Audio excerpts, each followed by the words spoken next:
Hello friends, આજે હું તમારી સાથે શેર કરીશ બટાકાની રોટલીની રેસીપી. તો જેમને આલુ પરોઠા બનાવવાનું ખૂબ મહેનતવાળું કામ લાગતું હોય અથવા તો આલુ પરોઠા બરાબર બનતા ના હોય કે તમારી પાસે સમય ઓછો હોય તો બટાકાની આ રોટલીની રેસીપી ટ્રાય કરી જોજો.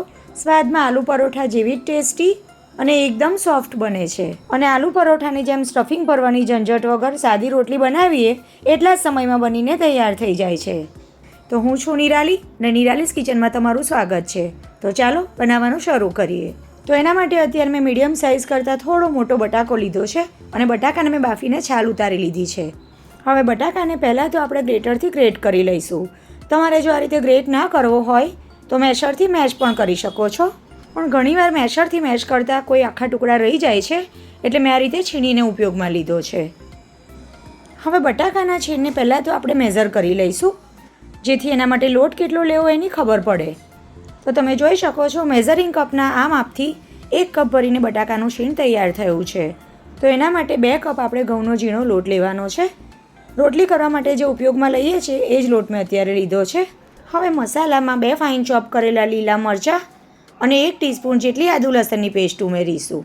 લસણ ના ખાતા હોય તો નહીં ઉમેરવાનું. સાથે જ એમાં 1/2 ટીસ્પૂન જેટલો અજમો, 1/2 ટીસ્પૂન જેટલો ધાણા જીરું પાવડર, 1/4 ટીસ્પૂન જેટલો હળદર પાવડર, 1/4 ટીસ્પૂન જેટલો ગરમ મસાલો, સ્વાદ પ્રમાણે મીઠું, 1 ટીસ્પૂન જેટલું લાલ કાશ્મીરી મરચું અને 1 ટેબલસ્પૂન જેટલી કસૂરી મેથી હાથથી ક્રશ કરીને ઉમેરી દઈશું. હવે એમાં 1 ટીસ્પૂન જેટલી દળેલી ખાંડ અને ખટાશ માટે 2 ટીસ્પૂન જેટલો લીંબુનો રસ ઉમેરી દઈશું. અને હવે રોટલી એકદમ સરસ પોચી બને એના માટે 2 ટીસ્પૂન જેટલું તેલ ઉમેરી દઈશું. 1/4 કપ જેટલા ઝીણા સમારેલા લીલા ધાણા ઉમેરી દઈશું અને બધી જ વસ્તુને લોટ સાથે એકદમ સારી રીતે મિક્સ કરી લઈએ. પહેલાં આ રીતે કોરું જ મિક્સ કરી લેવાનું. પાણી અત્યારે બિલકુલ નહીં ઉમેરવાનું. આ રીતે તમે બટાકા સાથે લોટને સારી રીતે મિક્સ કરશો ને એટલે સારું એવું બાઇન્ડિંગ આવી જશે અને ત્યાર પછી આપણને ખબર પડશે કે લોટ બાંધવામાં પાણી કેટલું જોઈશે. હવે બટાકો અને મસાલા લોટ સાથે એકદમ સારી રીતે મિક્સ થઈ ગયું છે અને તમે જોઈ શકો છો મુઠ્ઠીમાં લેતા આ રીતે એકદમ સરસ બાઇન્ડિંગ આવી ગયું છે. તો હવે આપણે એમાં જરૂરિયાત મુજબનું પાણી ઉમેરતા જઈશું. મેં અત્યારે અડધો કપ જેટલું પાણી લીધું છે, પણ બાફેલા બટાકાનું મોઇસ્ચર હોવાથી ખૂબ જ ઓછા પાણીમાં લોટ બંધાઈને તૈયાર થઈ જશે. એટલે પાણી આપણે આ રીતે ચમચીથી ઉમેરતા જવાનું અને લોટને ભેગો કરી લેવાનો. આ રોટલીનો લોટ આપણે સાધારણ નરમ જ રાખવાનો છે અને તમે જોઈ શકો છો લોટ આપણો બંધાઈને તૈયાર થઈ ગયો છે અને આટલો લોટ બાંધવા માટે મારે ફક્ત 6 ટેબલસ્પૂન જેટલા જ પાણીની જરૂર પડી છે. આવો ઢીલો લોટ બાંધવાનો છે. હવે એમાં 1 ટીસ્પૂન જેટલું તેલ ઉમેરીશું અને લોટને સારી રીતે મસળી લઈશું જેથી લોટ એકદમ સરસ સ્મૂથ થઈ જાય. હવે રોટલી માટેનો લોટ આપણો તૈયાર થઈ ગયો. તો હવે આપણે એમાંથી લુવા તૈયાર કરી લઈએ. રોટલી કરતાં થોડા મોટી સાઇઝના લુવા રાખવાના, કારણ કે આ રોટલીની સાઇઝ સાદી રોટલી જેટલી જ હોય છે, પણ સાદી રોટલી કરતાં થિકનેસમાં જાડી હોય છે. એટલે લુવા મેં થોડા મોટા રાખ્યા છે, પણ તમારે જો નાની સાઇઝની રોટલી કરવી હોય તો નાના રાખવાના. તો આ રીતના લુવા મેં તૈયાર કરી લીધા.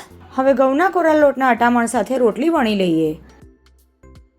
આપણે જેમ સાદી રોટલી વણીએ છીએ બસ એ જ રીતે વણવાનું છે, પણ સાદી રોટલી જેટલી પાતળી નહીં વણવાની, થોડી જાડી રાખવાની.